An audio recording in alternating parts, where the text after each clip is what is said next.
Hello and welcome to the Week 5 edition of the Survivor Podcast. It is Matt Brown. It is Steven Andrews. Steven, re-wearing a hat. See, I thought we had a thing going on where we were rotating hats and whatever, and then you come back with a hat you already had on. But now I'm mixing NFL and baseball. Like this isn't. Hang on. This ain't well, you were mixing basketball and whatever. So I mean, like, you know, what are we doing? Hour here. Yeah, I mean, seriously, like what are we doing? Okay, so all fills all the time. That's fine.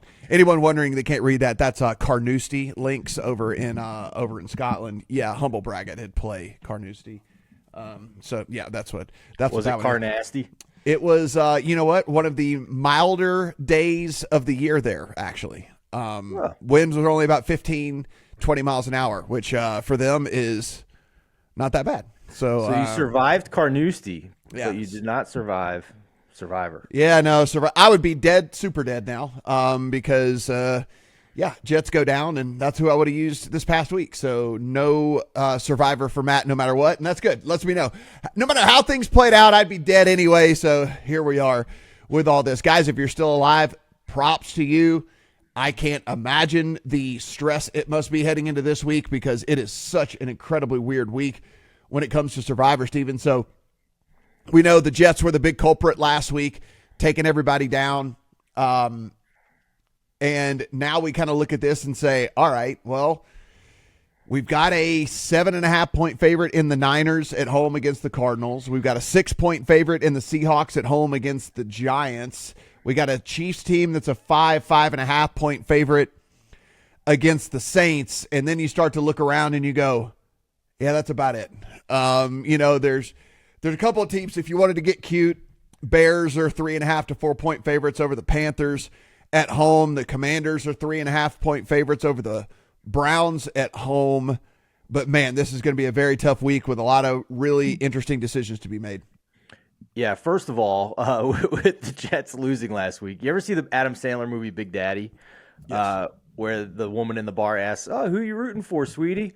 The goddamn Jets. Like that who got us last week? The goddamn Jets. If you're a Jets fan, you understand. All right.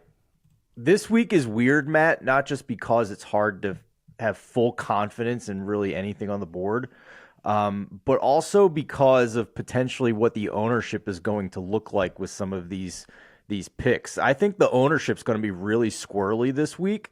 Now our partners at Pool Genius, their tools as we record here Tuesday afternoon are not updated yet for week number 5. Go down, link in the description, get your free 3-day trial if you want to check it out. As of right now, I can just tell you what the ownership looks like in terms of the free ESPN National Survivor Pool. And it is not just the biggest favorites this week. If it's very early in the week, I don't know how much this is going to hold up, Matt, but I was stunned to see the Miami Dolphins at 30% right now on the road against the Patriots with Tyler Huntley at quarterback. Let me just that's not going to hold. Now, I can assure you that's not going to hold. Yeah, it's probably not going to hold, but like it shouldn't even be double digits. Like, is it going to be? It shouldn't even be 5%. I mean, that line is flipped this morning. Like the Patriots are favored in that game now. Yeah. Like so, yeah. That is not going to hold. That is for sure. That's okay. Not gonna hold. So the other potentially popular one here is the Chicago Bears at home against the Carolina Panthers, and Matt. I know they won by a touchdown last week, but I wasn't all that impressed. They got an instant red zone possession that led to a touchdown with a fumble by the Rams. They got a missed field goal from the Rams. Their star-studded cast of receivers had fewer catches than their running backs and tight ends in that game. And I know that, listen, the Panthers' defense is as injured and as bad as you can get in the league right now. But that offense has been top 10 with Andy Dalton at quarterback the past 2 weeks, granted against bad defenses. But if the Bears are going to be a pretty popular team this week, that's one I'm just crossing off the list right away, to be honest with you. Yeah, I mean, I think the power ratings are pretty simple this week, especially considering where we are in this contest. Like, the number one team's the 49ers with a bullet. I mean, they're at home against the Cardinals. The Cardinals defense is absolutely atrocious. Like the getting Kittle back, getting Debo back. Yeah, you still don't have McCaffrey, but I think we need to just start to look at what a life without McCaffrey might look like. He comes out and says he's might not be back until November. All the things that are going on there. I've never had tendonitis in my Achilles, but having tendonitis in both of your Achilles sounds terrible. So I just don't know. Again, I think we need to at least try to envision what a life without McCaffrey looks like for this 49ers team. But they are by far easily the number one choice this week. Your pool likely now whittled down to almost nobody. Circa lost another 161 people last week. It is down to under 500 from the original 14,266. So, I mean, the 49ers, if we're talking about future value and stuff, Steven, like, you don't really need to play that game at this point, especially when you look, because you're not playing them against Seattle, Kansas City, Dallas. Then there's a bye week. The way Tampa's playing, Tampa on the road, Seattle, Green Bay, Buffalo, like, the future value for the 49ers doesn't come back into play until like week 14, 15, 16. And like, you can't hold on to them for that long because your pool's going to be over most likely by week 16 or 17 or whatever it is anyway. So for me, if you did not use the 49ers last week, it is the 49ers this week. There's not even an option. There's not even a question. You put in that team and you move on. No, I agree. I definitely agree. I do think we need to discuss other options as well, though, because the 49ers were a pretty popular pick last week for those that advanced. So I'm guessing a decent amount of our audience isn't going to have the Niners, but totally agree with everything you said if you do have the Niners. Injuries are going to be a big part of which way I go in the non-49er discussion here. The one I want to start with is the Washington-Cleveland game. This has been kind of pinballing back and forth between 3.5 on the spread for the Commanders as a favorite. This, to me, depends a lot on what's going on with the Browns' injuries. If Njoku's back, if both of their starting offensive tackles are back, then I don't want to use Washington. If those three components are still out for Cleveland, then I would have no problem using Washington, to be honest with you. I know that their market rating has gone way up and the Browns have gone way down, but we have multiple week sample size here of what this offense looks like without those pieces for the Browns, and it's one of the three worst offenses in the NFL. And the only reason they had a chance at the end of the game against Vegas last week is because they got a lucky defensive touchdown in the middle of that game. So if those injuries are there, I'd feel pretty fine using Washington this week. I can tell you the one that's a pretty easy scratch off the list for me, the Chiefs this week, even though they are a 5-point favorite against the Saints. Like, this is now a Chiefs team that we have no idea what it's going to look like. You are without Hollywood Brown, who you came into the season, you were thinking was going to be your wide receiver one. Rasheed Rice thrust into the wide receiver one role because Hollywood Brown's out for the season, and now he is out for the season. And then you go in with Pacheco being on the sideline as well. This team could be very, very, very different in a few weeks than it is now, whenever they figure out what the rotation is going to be, whenever they figure out, maybe they trade for someone, whatever it might be. But I don't think there's a lot of sense in playing the worst version of the Chiefs against the Saints team that we know is at least like got a pulse. Yeah, I agree with you. I looked at it and I thought it was a stay away. And I know that some people are going to look at it because the spread is what it is in a week where there's not many teams that are that big of a favorite. They're not explosive. That means the variance is going to be higher week in and week out.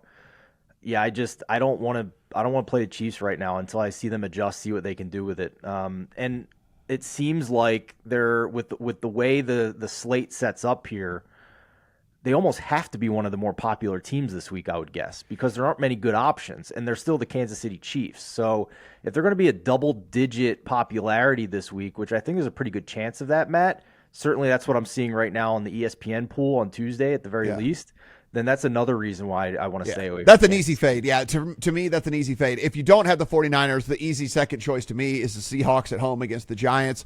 Now, while we did see the Seahawks get eaten alive on the defensive side of the ball by the Detroit Lions are about as multiple as any offense you're ever going to see on the face of the planet. They literally have someone for every situation, including two running backs that can also catch the ball out of the backfield and do crazy stuff as well. That is not the case with the Giants. So the Seahawks defend very, very well on the perimeter. They just don't defend very well over the middle of the field.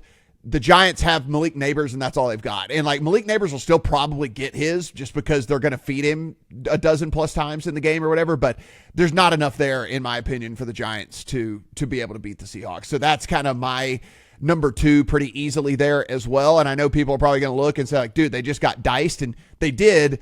But that Lions team, awesome. Yeah, that Lions team is going to dice a bunch of defenses over the course of the season, and like again, like I said, it is. They are so incredibly missing multiple. half their defense, Matt. Yeah, Seattle was missing half their defense. It's very true. And so you'd like to think they get at least one guy back, if not a couple of guys back this week. And like I said, there's not enough pieces on that Giants team, I don't think, to exploit the Seahawks over the middle. So they would be my second choice for sure this week. Yeah, I was going to mention them as well. I'm glad you did. And it's just an injury situation. I need to wait and see, right? I think you and I probably lean towards Malik Neighbors is going to clear the protocol, considering it happened on a Thursday night game last week. Yeah. So that increases chances of coming back. Nevertheless, if Seattle gets – they had like 6 guys in their rotation on the front 7 injured. Yeah, 2 defensive linemen, 3 linebackers, 1 guy in the secondary. Yeah, it was bad. Yeah. If they get – a handful of those guys back for this Giants game, then I would be fine using it. And, you know, we don't know if Neighbors will clear. We think he will, but in the event that he doesn't clear, then yeah, this is an easy pick on Seattle for this week. But you know, there've been so many teams eliminated in Survivor, Matt. It's almost like a short list of what teams have already been used because we've only had 4 weeks. I think a bunch of people probably already used Seattle too, like week 1 or something here too. So yeah, it seems like the path was either Seattle or Buffalo in week 1, Houston in week 2, the Jets in week 3, and then Niners or Bengals in week 4. It's kind of like seems like has been the path for a lot of people. All right, so let's say you're because I'm in one of these pools still, and I have used both Seattle and San Francisco. So you tell me, what am I doing? This will be kind of like the last scenario we go through. Yeah, I mean, if you've used Seattle and San Francisco, I think at this point, like you said, you have to take a serious look at what that Brown situation is going to look like. I know it's going to be a hard click. I believe that it's a really rough click, to do that. I also think, and I understand, I have as much respect for Matthew Stafford as anybody on the face of the planet, but the Packers, again, air quote here, on the road, it's like it's going to be 70% Packers fans in that stadium, right? Like they're leaving the cold weather and heading to L.A. I think that would be probably my number 3 choice because I think the Browns are going to get a few guys back. So I'm not as comfortable with the Commanders as I think I would be the Packers in, again, an air quote road game. But let's be for real. They're going to have the majority of the people in the stands. First of all, it's going to be a balmy 66 degrees in Green Bay this weekend, sir. So, okay. All right. Well, the people didn't know that when they booked their tickets to head to LA. No, that's where I was going to. I think Green Bay is on my short list for sure. All the reasons you said. The only other game, this is going to sound crazy because they're 0-4. The Jags, if Anthony Richardson and Jonathan Taylor miss. If they're both not playing, then I'd like them better if Anthony Richardson played. Then you're giving up 2 free turnovers. Man. You're giving up 2 free turnovers. Like you're like, hold on, Anthony Richardson, if he doesn't play, you don't want the 2 free turnovers he's going to give you in the game. I mean, come on, man. I was having this discussion last week about, if I almost want Joe Flacco to play some of these games because I at least feel like I can bet the overs in those games, right? The defense is so bad. Flacco is at least more accurate of a passer. I could bet the overs. So, all right, maybe I've gone too far with the 0-4 Jags here, but that's how crazy of a week it is. I considered an 0-4 team in Survivor. So Power rating's pretty easy for me, though. 49ers, Seahawks, and if you don't have either one of those, I would play the Packers. I don't trust the Bears offense, and I think the Browns, they were pretty close to getting a couple of those guys back this week as it was anyway with the Browns, so I think they're going to get a lot healthier again this week, and so like that scares me at least a little bit against the Commanders. So pretty easy for me though. Like I said, 49ers, Seahawks, and then if you don't have either one of those, I would go Packers. What is your top 3? Yeah, I agree with you. If the Packers get bumped out, if Cleveland has those injuries still, if their tackles and the tight end is out, then the Washington moves into my top three. But I'm leaving the Bears and the Chiefs off of my picks, mostly because I think they're going to be popular, but also because we could shoot some holes in their current offensive situation relative to the opponent they're playing. Yeah, and I mean, like, again, I'm not going to say it's a bad play to use the Chiefs. I would never say that. But, like, they get a bye next week so they can get a little bit healthier. They can figure out what they're going to do at the wide receiver position. They come out of the bye, you're not going to use them in San Francisco. But then there's games against the Raiders. There's games against Denver. There's games against Carolina. There's another game against the Raiders. I mean, like, there's a lot of places you can use Kansas City moving forward. Whereas, like, San Francisco, there's just not a lot until you get way, way deep in the season. And, like, again, you got to make it that far. And so this is kind of your last feel-good moment to use the 49ers, and then after that, it would be a tough click, I think. Yeah. Good luck, everybody. I mean, if the first 4 weeks weren't hard enough, this is tough this week. Yeah, no, definitely for sure. But I think you can kind of narrow it down to those handful of teams and go with whichever ones you feel the most comfortable with. Guys, everything we do absolutely free, so go ahead, hit that subscribe button. Do appreciate all of the support. We're approaching 50,000 subscribers, so do appreciate you guys helping us out over there. And, of course, thelines.com, upper right-hand corner is the Discord. That, too, is absolutely free, talking all the sports all day long over there, so you can get some insights from not only us, but from your fellow bettors out there as well. For Steven, I am Matt. Good luck on all your Week 5 Survivor plays.